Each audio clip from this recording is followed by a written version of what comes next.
Orientale scattano i controlli serali della polizia locale. I sindaci di Chiarano, Cessalto e Meduna scendono in strada con i loro agenti e si appellano alla politica con una proposta di legge. Poco personale, dicono, anche noi dobbiamo sanzionare e multare. Colpì il padre a sprangate, lo accoltellò a Vittorio Veneto. Il 27enne Riccardo De Felice, assolto, non è imputabile perché incapace di intendere e volere al momento dell'omicidio, disposta alla libertà vigilata per 10 anni in comunità. Tragedia del Natisone, per la procura negligenza in perizia nei soccorsi portarono alla morte dei 3 ragazzi che attesero 40 minuti l'elicottero che avrebbe potuto salvarli. Svaligiò l'abitazione di un operaio di Altivole scappando con un bottino di 2.000 euro. 42enne serbo individuato grazie al RIS di Parma, usava 29 identità diverse. Lunedì a Roveredo in Piano i funerali di Emma Cadelli, la ventenne ex studentessa del Pio X International di Treviso, trovata morta a Parigi una settimana fa. Sarà lutto cittadino in paese. Sono circa 3.000 gli autobus a noleggio in Veneto immatricolati da più di 15 anni che per una legge regionale rischiano di non poter più circolare. L'appello della categoria, abrogare la normativa, molte aziende chiuderanno. Doveva riaprire il 14 gennaio, data posticipata al 30, ma ad oggi l'ufficio postale di Marino di Piave continua a rimanere chiuso. Da mesi il disagio dei cittadini più anziani costretti a spostarsi in altri comuni. Il 27 settembre al Palaverde, una delle date del 50 da Ribelle Tour 2025, il ciclone Loredana Bertè sul palco per ripercorrere una carriera inimitabile. Da stasera alle 20:10 la nuova sitcom di Antena 3 interpretata da Igor Barbazza e Davide Stefanato, una caccia al tesoro tutta da ridere tra i luoghi della nostra regione. Buonasera e ben ritrovati con l'edizione trevigiana dei nostri telegiornali. Dunque in primo piano la sicurezza del territorio. A Chiarano, Cessalto e Meduna i sindaci scendono in strada con gli agenti della polizia locale per i controlli serali. Presentato un emendamento ai parlamentari trevigiani, anche noi dicono dobbiamo fare le multe, troppo poco il personale. Io ho già mandato una proposta di legge ai nostri parlamentari della Lega e anche di Fratelli d'Italia per specificare meglio che anche i sindaci possono, ovviamente su comunicazione poi al prefetto, esercitare le azioni di polizia locale, fare le multe e anche somministrare tutte le altre sanzioni che sono previste. Parte dalla Marca Orientale la nuova proposta indirizzata alla politica, e questo nei giorni in cui a Chiarano, Cessalto, Meduna di Livenza è stato avviato per la prima volta il servizio serale di polizia locale contro topi d'appartamento e predoni, task force che ha visto scendere in strada gli stessi sindaci a fianco dei loro agenti. Premetto che non si tratta di ronde e di robe del genere, si tratta di controllo e prevenzione del territorio. Noi sindaci Chiarano, Cessalto e Meduna abbiamo voluto essere partecipi in maniera attiva a questo progetto e quindi vogliamo essere anche presenti alcune volte con i nostri agenti per dare più che altro conforto e presenza soprattutto ai nostri cittadini, conoscendo bene i propri paesi. Iniziativa concordata dunque con la prefettura e con le stazioni locali dei carabinieri, che da sperimentale vuole diventare permanente, anche se il nodo resta sempre quello delle risorse. Tra Cessalto, Chiarano e Meduna abitano circa 10.000 persone, soltanto 3-4 gli agenti di polizia locale effettivi. I sindaci di necessità vogliono fare virtù. Nei comuni piccoli come i nostri, dove spesso c'è un solo vigile urbano, il sindaco magari deve avere la possibilità di sanzionare o comunque mantenere e avere delle possibilità in più. Conosciamo il territorio, i paesi sono piccoli, comunque il sindaco è un pubblico ufficiale, credo che possa farlo, e quindi in questo, se vede la sanzione, se vede il non rispetto delle regole, credo che sia giusto che possa fare anche questo. Anche questa è prevenzione, non deve essere maniera proprio di far cassa, però è vero, dobbiamo aiutare i nostri vigili che fanno un lavoro anche sociale nel territorio. Insomma, se l'iniziativa andrà in porto, i sindaci potranno avere un loro blocchetto per le multe e agire di conseguenza. L'emendamento, messo nero su bianco, parla chiaro. In un comune dove c'è solo un vigile solo come a Chiarano, questo può fare la differenza? Assolutamente sì, potremmo dire che qualche volta è anche il raddoppio delle forze di polizia che sono presenti. Ieri l'appello del sindaco di Treviso Mario Conte e oggi la risposta del governo attraverso il sottosegretario Molteni. Presto gli agenti di polizia locale potrebbero essere equiparati alle altre forze dell'ordine. Il Parlamento sta lavorando a un disegno di legge sulla riforma della polizia locale. io ne so qualcosa perché sono uno degli autori di quel disegno di legge delega fatto dal governo, che vuole rafforzare il ruolo delle polizie locali. Le polizie locali non sono polizie di serie B, sono una polizia di prossimità territoriale. Una riforma che non può prescindere dall'equiparazione degli agenti di polizia locale con le altre forze dell'ordine, tema non più rinviabile, come sottolineato dallo stesso sindaco di Treviso Mario Conte, anche in qualità di presidente dell'ANCI. Parificazione legale, economica e di strumenti. I fabbisogni di sicurezza nelle città del resto stanno cambiando, di ordine pubblico si occupano quotidianamente anche vigilesse e vigili. Penso ai reati predatori, penso alla criminalità giovanile, le baby gang, penso al tema dello spaccio. E questo a Treviso, così come in altre città piccole e grandi del Veneto, dove presto arriveranno i rinforzi, a confermarlo il sottosegretario agli interni Nicola Molteni. Il sindaco di Treviso, che è un amico ovviamente, ha incontrato il ministro Piantedosi settimana scorsa, hanno definito la sottoscrizione di un accordo tra il Ministero dell'Interno e ANCI Veneto che va in due direzioni. Uno, rafforzamento della capacità di collocare sul territorio il sistema di videosorveglianza e poi il rafforzamento, come è giusto che sia, degli organici delle forze dell'ordine. Il governo mette in campo tutto quello che serve e continuerà a fare questo per alzare la qualità della sicurezza dei cittadini. Omicidio di Vittorio Veneto. Riccardo De Felice, il 27enne che uccise il padre, è stato assolto per infermità mentale.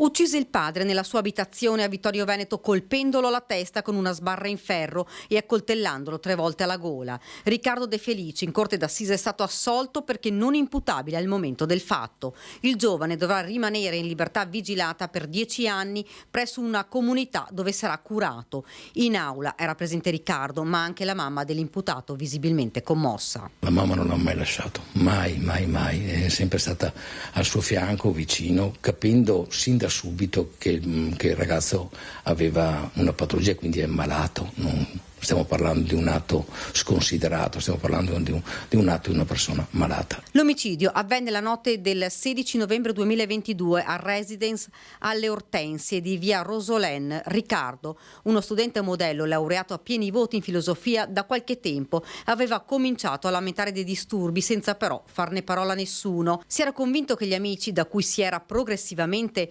distaccato, parlassero alle sue spalle. Ad aggravare una situazione già difficile la malattia del padre Francesco, 56 anni, a cui venne diagnosticato un tumore alla prostata. A questo si aggiunsero dei personali problemi di salute di Riccardo. I medici gli avevano scoperto uno scompenso cardiaco per il quale si sarebbe dovuto sottoporre ad alcuni esami. La notte in cui ammazzò il padre, Riccardo era in preda ad uno stato delirante e allucinatorio che lo aveva portato a travisare la realtà.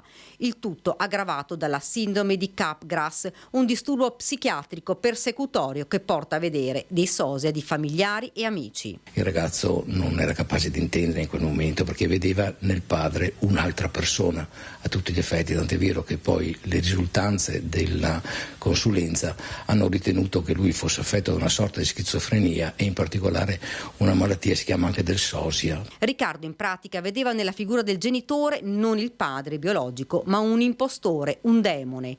Quello, disse alla madre, non è il babbo, qualcuno lo ha sostituito e quell'uomo ci picchia. Poi il tragico epilogo, il ragazzo ora è in comunità. In questo momento è ancora a Roncolladici, in questa comunità dove rimarrà fino ad agosto.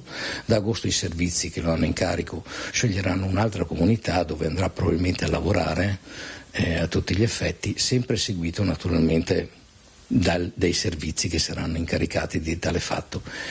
Ci sarà poi il Tribunale di Sorveglianza che dovrà vegliare su questa situazione per circa 10 anni. Da questa malattia, spiega il suo legale, non può guarire, ma deve essere stabilizzato per poter vivere almeno serenamente.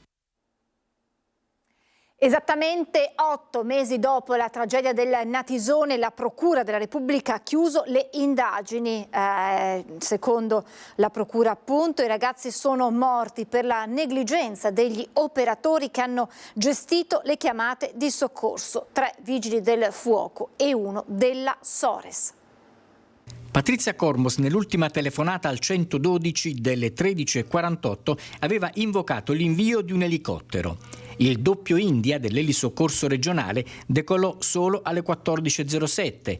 e arrivò sul posto alle 14:13, più di 40 minuti dopo la prima chiamata di soccorso, ma i 3 ragazzi erano stati già travolti dalla piena del fiume 3 minuti prima. Ad 8 mesi esatti dalla tragedia, la Procura ha comunicato l'avviso di chiusura delle indagini avviate sui soccorsi del 31 maggio del 2024, quando Patrizia Cormos, Bianca Doros e Christian Molnar furono travolti dalla piena del fiume Natisone mentre si trovavano su Premariacco Beach. Gli indagati per omicidio colposo sono 3 vigili del fuoco in servizio nella sala operativa del comando provinciale e un operatore della sala operativa regionale emergenze sanitarie. Si tratta dei vigili del fuoco Andrea Lavia, 60 anni, capoturno, e degli operatori Luca Mauro, 49 anni, ed Enrico Signor, di 58 anni. Michele Nonino, 40 anni, operatore della Sores, è il quarto indagato. L'indagine della Procura è tutta incentrata sulla gestione del soccorso dal momento della prima telefonata di Patrizia Cormos delle 13:29. Dopo quella chiamata, un altro tentativo è andato a vuoto alle 13:34 ed altre 2 telefonate, una alle 13:36, durata 11 minuti, in cui la ragazza avvisava del rapido innalzamento del livello del fiume, e l'ultima delle 13:48, con la disperata richiesta di invio di un elicottero. Secondo la Procura, i 4 operatori, mediante condotte colpose concorrenti, per imperizia, negligenza e imprudenza, hanno cagionato la morte dei 3 ragazzi, sorpresi da una piena improvvisa, mentre si trovavano sul gretto del fiume Natisone, che li ha trascinati e uccisi per annegamento, dopo essere rimasti in attesa dei soccorsi per circa 40 minuti. Al capoturno dei pompieri Andrea Lavia si contesta di aver disatteso le procedure operative per la gestione delle chiamate di soccorso, secondo cui sarebbero dovute essere inviate le unità più vicine al luogo interessato, e di non aver dato disposizione di chiedere immediatamente l'invio dell'elicottero della Sores, che sarebbe arrivato al massimo in 13 minuti. Ai 2 vigili del fuoco, Luca Mauro ed Enrico Signor, viene contestato di non aver localizzato il punto esatto da cui Patrizia Cormos aveva fatto le chiamate, non comprendendo dunque che in quella situazione l'intervento sarebbe dovuto essere necessariamente effettuato con l'elicottero. All'operatore in servizio presso la Sores, Michele Nonino, gli inquirenti contestano di non essersi attivato affinché tempestivamente fosse inviato sul posto l'elicottero doppio India del soccorso sanitario. L'altro elicottero, il Drago, dei Vigili del Fuoco, era stato fatto decollare da Venezia prima del doppio India, ma arrivò soltanto alle 14:28, un'ora dopo l'allarme lanciato da Patrizia Cormos dal greto del fiume. Svaligiò un'abitazione ad Altivole fuggendo con 2.000 euro di bottino, poi fece perdere le proprie tracce, ma grazie alla rissa di Parma è stato identificato e denunciato. Il malvivente si serviva di molteplici identità. Aveva la bellezza di 29 alias, il 42enne di origine serba senza fissa dimora, identificato e denunciato dai carabinieri. Alle spalle numerosi precedenti. Il 20 novembre del 2022 aveva messo a segno un colpo nell'abitazione di un operaio di Altivole in via Castellana. Dopo aver scassinato la porta d'ingresso, l'uomo è entrato arraffando tutto quello che poteva, monili in oro e denaro contante, per un danno stimato in circa 2.000 euro. Ad agire con il 42enne 2 complici che tuttora non sono ancora stati identificati. Dopo oltre 2 anni il ladro è stato individuato. Siamo riusciti, grazie anche alla collaborazione del RIS di Parma, che ci ha dato una grossa mano nel raffinare le immagini della videosorveglianza che avevano acquisito i colleghi della compagnia di Castelfranco, a dare un volto a questo soggetto che in realtà aveva molte identità. Per arrivare al nome del 42enne, gli inquirenti hanno analizzato innumerevoli filmati di videosorveglianza, riuscendo ad estrapolare fotogrammi utili all'individuazione dell'uomo. Dalle immagini di videosorveglianza siamo riusciti poi a risalire anche all'autovettura e di lì a comprendere che appunto era una BMW con delle targhe rubate in un'altra provincia. Il soggetto infatti adottava un consolidato espediente per eludere le indagini delle forze dell'ordine, forniva ogni volta generalità differenti, risultando di fatto incensurato e sfuggendo così ai controlli incrociati. Il 42enne ora deve rispondere di furto aggravato e ricettazione. Le indagini dei carabinieri continuano per identificare i 2 complici che hanno agito con il 42enne serbo e per accertare se siano responsabili di altri furti nella Marca. L'appello dell'arma in caso di furto o movimenti sospetti, chiamate subito il 112. Come abbiamo sempre detto e non ci stancheremo mai di dirlo, la prima cosa è cercare di fare una rete di informazione che ci consenta di acquisire tutta una serie di elementi per poter poi sviluppare le indagini, e tra questi sicuramente l'avvisare il 112 quando si ha qualche sospetto, anche magari facendo una telefonata in più. Noi non abbiamo nessun tipo di remora a elaborarla e a processarla, perché comunque sono tutte informazioni che ci servono per poi intervenire preventivamente, quindi non soltanto un'attività di contrasto, per cercare di arginare il fenomeno. Si rafforza la stretta contro abusivismo e sovraffollamento nei casolari abbandonati della campagna Opitergina, ma dalla sindaca arriva un appello. Normalmente si chiedono i rinforzi per risolvere il problema evidente, cioè la rissa, il problema diciamo di ordine pubblico evidente, ma quello che mi preoccupa di più invece è diciamo il sottobosco, quello che può succedere, e quello che può succedere è che in qualche maniera si vede è che si sta quasi formando un mondo illegale parallelo. A Oderzo il tema della sicurezza resta centrale, ma la richiesta di maggiori forze dell'ordine da poter impiegare nel territorio non riguarda tanto aggressioni e baby gang quanto il contrasto ai fenomeni di sovraffollamento e abusivismo abitativo di migranti nei casolari delle campagne opitergine. Amministrazione e polizia locale sono infatti da tempo concentrate sul censimento e il controllo di tutti i casolari della zona, in cui spesso si ritrovano a vivere i migranti usciti dalle caserme Zanusso. Alcuni sono riusciti a liberarli, cioè far uscire gli occupanti, interpellando i proprietari. Alcuni proprietari erano consapevoli, altri non lo erano. Un mondo parallelo, un sottobosco che vive e si alimenta nascosto dalle luci quotidiane. O occupano i casolari abbandonati, oppure alloggiano con dei permessi, cioè un proprietario può affittare o acquistare delle case e ospitare, quindi fare dichiarazioni di ospitalità in comune, ma poi non si sa quanti ne ospita, può ospitarne un numero esagerato e in teoria è un'ospitalità gratuita, ma nessuno sa se poi invece vengano richiesti dei subaffitti e quanto elevati. Il tema ricade poi anche nel loro sfruttamento, terreno fertile del caporalato, fenomeno scoperto proprio nelle campagne della zona già la scorsa estate. Il problema non è che intanto che i migranti sono all'interno della caserma, perché lì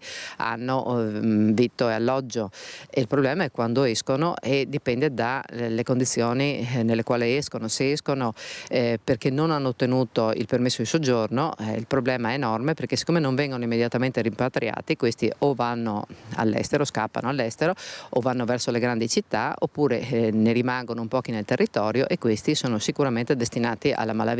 Caserma ormai al limite delle sue capacità, circa 280 i migranti ospitati. Tutto andrebbe potenziato per poter affrontare un problema che è enorme, che io da sempre dico che i nodi sarebbero arrivati al pettine, e adesso cominciamo, nelle città lo stiamo vedendo già, ma adesso cominciamo a vederlo anche nelle campagne, e va sempre e aumenta se non si fermano gli ingressi irregolari. Bagarra politica durante il Consiglio Comunale ieri a Treviso. Sul piatto il tema dello Ius Scholae, proposta sostenuta dall'ala della sinistra che non trova appiglio nella maggioranza. L'intervento del consigliere meloniano a Campora, che ha definito razzisti i Dem, affermando che secondo la loro visione avere la cittadinanza italiana sia più prestigioso di essere stranieri. Parole a cui hanno fatto eco quelle della consigliera PD Tocchetto, che ha appellato a Campora per le sue affermazioni un morto che cammina, sostenendo che non si possa affermare l'integrazione con un ordine del giorno che vorrebbe bloccare la cittadinanza dei bambini che si formano nella nostra società. Dura la reazione degli alleati, che parlano di favoreggiamento all'ideologia della sostituzione etnica. I consiglieri di Fratelli d'Italia non hanno capito il mio intervento, il commento di Tocchetto, visione politica diametralmente opposta tra i banchi di Palazzo dei 300, che ha alimentato lo scontro. Attendiamo le scuse pubbliche del PD per l'offesa ricevuta, la richiesta dei meloniani. Sono stati fissati i funerali di Emma Cadelli, la studentessa di 20 anni di Roveredo in Piano, diplomata al Pio X International di Treviso, morta tra sabato e domenica nella camera di uno studentato di Parigi dove frequentava la facoltà di chimica. Le esequie si terranno lunedì 3 febbraio alle 15 nella chiesa parrocchiale di Roveredo in Piano, dove risiede la sua famiglia. Il sindaco Paolo Nadal ha invitato la cittadinanza a partecipare ai funerali, chiedendo ai commercianti di abbassare le serrande dalle 14.45 alle 16. In segno di lutto, le bandiere della sede municipale e del comando di polizia locale saranno a mezz'asta per tutta la giornata. Sono poco meno di 3.000 in Veneto e circa 500 nella Marca gli autobus a noleggio immatricolati da più di 15 anni, che secondo una legge regionale rischiano di non poter più circolare. La legge regionale è una legge molto limitativa per il settore, in quanto impone il cambio degli autobus per le aziende che operano nel settore noleggio con conducente dopo 15 anni. Quindi significa che le aziende che sono in possesso di autobus di un'età superiore ai 15 anni non possono più utilizzarle. La legge regionale in questione è la numero 11 del 2009, articolo 5, che vieta la circolazione di mezzi immatricolati con più di 15 anni. In Veneto sono 2.825 su un totale di 6.927 veicoli, pari al 40% del parco mezzi totale del settore. Nella Marca la percentuale scende leggermente al 38,5 per un totale di oltre 500 mezzi che senza un passo indietro della regione rischiano di restare fermi. L'alternativa per le aziende è quella di sostituire i mezzi più vecchi con un conseguente incremento dei costi. Basti dire che un pullman turistico costa all'incirca 310.000 euro più IVA. Bisogna far presente che dal 2000 a data odierna, quindi al 2025, ogni anno il costo dei veicoli è aumentato di circa un 10%. Secondo la comunità Autobus Operator, poi la normativa veneta crea una disparità concorrenziale rispetto ad altre regioni italiane dove non esistono restrizioni simili. Un'azienda che opera in Veneto non può circolare con un autobus di età superiore ai 15 anni, mentre un'azienda che opera in Trentino Alto Adige oppure in Emilia Romagna o il Friuli Venezia Giulia, che sono comunque le regioni confinanti alla nostra, possono circolare all'interno della regione. Dopo la pandemia le associazioni di categoria erano riuscite ad ottenere una proroga che estendeva il limite d'età dei mezzi a 19 anni, dando alle imprese il tempo necessario per riprendersi dalle restrizioni imposte dal Covid. Ora che tale rinvio è scaduto, si chiede alla regione di abrogare la legge, perché senza adeguati incentivi o un piano graduale per l'adeguamento imposto dalla transizione green, molte aziende rischiano di chiudere definitivamente. Eppure, spiega Marcon, si tratta di veicoli sicuri. Ogni anno viene sottoposto a revisione alla motorizzazione civile, quindi comunque c'è un ente preposto al controllo della sicurezza del veicolo. Amedeo Gerolimetto è stato riconfermato presidente del consorzio di bonifica Piave, il più importante del Veneto. Oggi, infatti, l'assemblea dell'ente di Montebelluna ha votato non solo il presidente, espressione della Coldiretti, ma l'intera giunta esecutiva. Vicepresidente nominato Domenico Marcolin di Confagricoltura, volto del Condifesa Trevigiano, mentre gli altri componenti del Consiglio di amministrazione sono Alessandro Campigotto, anche lui eletto nella lista Coldiretti, e Giuseppe Facchin, già presidente di CIA Treviso. Completamente estromessa la terza lista, pur avendo ottenuto alle elezioni di dicembre notevoli preferenze, con Davide Rosin candidato più eletto dopo appunto il presidente Gerolimetto. Doveva riaprire il 14 gennaio, data posticipata al 30, ma ad oggi l'ufficio postale di Mareno di Piave continua a rimanere chiuso per lavori di riadeguamento, con i disagi per i cittadini, soprattutto i più anziani. Col 13 di febbraio sono 9 mesi che l'ufficio postale è chiuso e ancora visti i lavori penso che a breve non venga riaperto, con grande disappunto di tutti i marinesi. Anche mentre stiamo raccogliendo le interviste, in via Tariosa arrivano alcuni cittadini speranzosi di vedere finalmente riaperto l'ufficio postale del paese. 30 gennaio è infatti la data indicata sull'avviso affisso a quella che sarà la porta d'ingresso, per ora coperta da una lastra di metallo. Termine già posticipato rispetto al 14 gennaio che compare invece nel cartello del cantiere.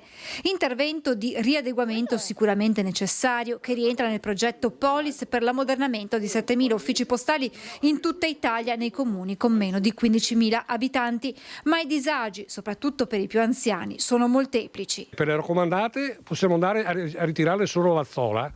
Vazzola tra l'altro non c'è il bancomat, quindi per eventuali prelievi qui banco, dobbiamo andare a Santa Lucia o addirittura a Conegliano, per un disagio enorme, specialmente per i pensionati che devono attendere il fine settimana che qualche familiare li porti o a Vazzola o a Santa Maria, che tra l'altro noi abbiamo un altro ufficio nei comuni di Marino Santa Maria, però per le raccomandate possiamo ritirarle solo nel comune di Vazzola. Penso che i cittadini di Marino abbiano già portato abbastanza pazienza e mi auguro che dopo questo servizio e la vostra collaborazione con qualcun altro, chi di dovere dia un'accelerata perché questo ufficio postale venga finalmente riaperto con sollievo di tutti i cittadini marinesi, che sono quasi 10.000. Sin dall'avvio del progetto i contatti tra Poste Italiane e il sindaco Modolo sono stati frequenti, con il primo cittadino che sta facendo pressioni affinché le poste possano riaprire quanto prima. Avevano dato dei tempi di 6 mesi per la realizzazione del progetto e mi pare scadessero attorno a ottobre. Noi poi al tempo avevamo scritto a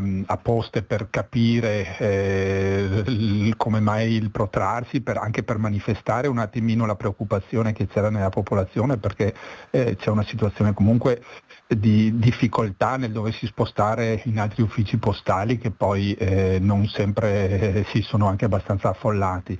Per cui poi ci sono state varie interlocuzioni, da ultimo ho avuto una risposta 15 giorni fa in cui comunicavano che l'attuale data prevista di fine dei lavori è metà febbraio. La riapertura è stata riprogrammata per febbraio, conferma Poste Italiane, che scusandosi con i cittadini per eventuali disagi precisa che i lavori di ristrutturazione dell'ufficio postale di Mareno sono in fase di conclusione e che le cause della mancata riapertura sono imputabili a ritardi nei lavori e nelle forniture, circostanza che non dipende dunque dalla volontà aziendale. Ci fermiamo per qualche istante di pubblicità, tra poco.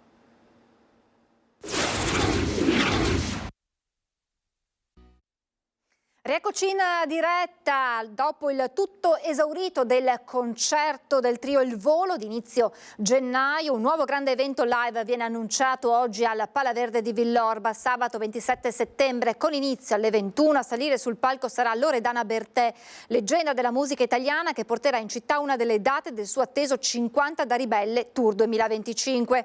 Tra il 2024 e il 2025 Loredana Bertè festeggia i suoi 50 anni di carriera da cantante, dopo aver dedicato i primi 10 al musical, dopo un 2024 ricco di successi tra musica e TV, con l'uscita di Pazza, premio della critica Mia Martini a Sanremo, è diventato da subito un classico della sua discografia. L'artista torna live da maggio con 50 da Ribelle Tour 2025, manifesto della sua straordinaria carriera.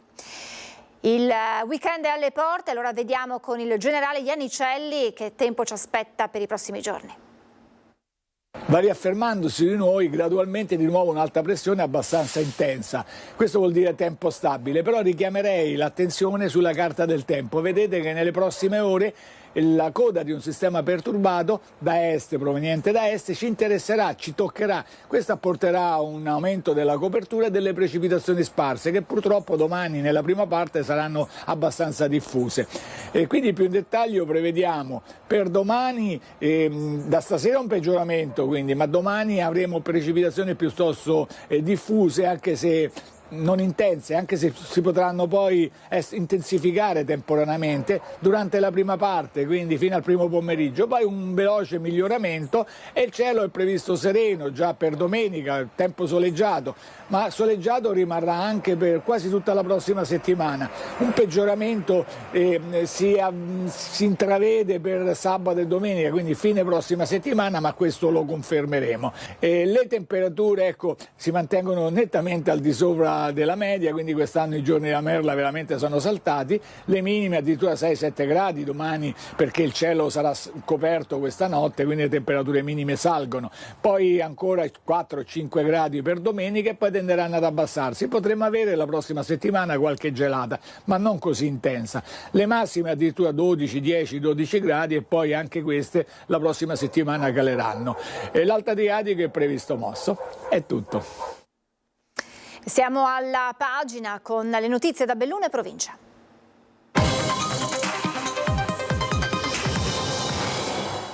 Plauso unanime unanime per l'assegnazione da parte del CIO dei Giochi Invernali Giovanili 2028 alla candidatura Valtellina Dolomiti. Grande entusiasmo per il Veneto e quindi per la provincia di Belluno, nuovamente in primo piano.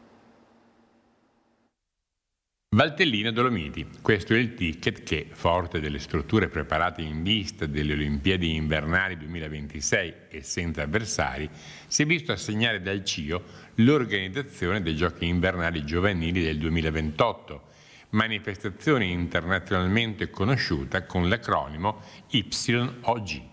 Dopo le belle parole immediatamente pronunciate dal Presidente della Regione Veneto Luca Zaia, soddisfazione è stata ovviamente espressa dal Sindaco di Cortina D'Ampezzo, visto che la perla delle Dolomiti sfrutterà i nuovi impianti ospitando nuovamente le gare già previste per l'anno prossimo. Sono veramente entusiasta della notizia che abbiamo preso ieri dell'assegnazione degli Young Olympic Games a Dolomiti Valtellina. È un segnale molto importante, una dimostrazione che il lavoro che stiamo facendo sta dando dei risultati. Il fatto che Cortina sia stata scelta per il Bob Skeleton Slittino è una risposta concreta su quello che è la progettazione e la pista che vedremo già nel 26, quindi sono veramente soddisfatto e contento.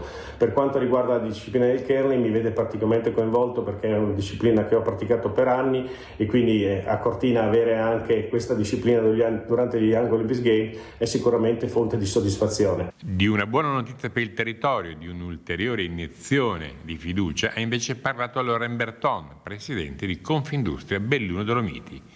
Unico rilievo espresso dal CIO a Losanna, dove come madrina per il Veneto c'era Federica Pellegrini, è quello relativo alla necessità che venga garantita un'adeguata ricettività alberghiera. Aspettiamo i giovani nel 2028, aspettiamo le loro famiglie che vengano a godersi Cortina con tutto quello che saranno i nuovi servizi e quindi vi do un caloroso saluto e ci vediamo nel 2026 per le Olimpiadi e nel 2028 per gli Olympic Games.